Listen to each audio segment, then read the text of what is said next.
सानाम कोगे नवा बुकुड़ कथा जोगेज पाटा सेन खन हेड़ेम जोहार। तो देलाबन बया मिसी को तेहेन मिट्टे नोंका गे बुकुड़ कथा अगु कते लिं हेज आकना। मिद धाव चेद चिकाय कना नोंका गे मिट्टन कुड़ी दोकाने सेन आकना। आदो दोकान वाला कुली कना अच्छा अबिन ठेन नोंका चेद सिकनी रान को मेना नि। आदो उनी दोकाने लईया मैंने नॉय नेल बिन मिद प्रकार सुनुम सिकनी बाको गेगरा। आदो किरिंग केते नाए रुवाड़ कना। अतरा सेन कते रे मेने एतेना बइन कुली लदे दो ओना मेन कते आदो रुवाड़ हेजना दोकान ठेन। आदो दोकाने कुली कना मते कना अच्छा नोआ सुनुम दो इरिन गिद्रेñ ओजो आकोआ से सिकनी।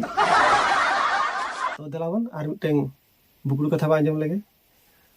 कटी गिद्रे नावा नावा ना ओलो चेद आका आदो स्कूले चलाव कना।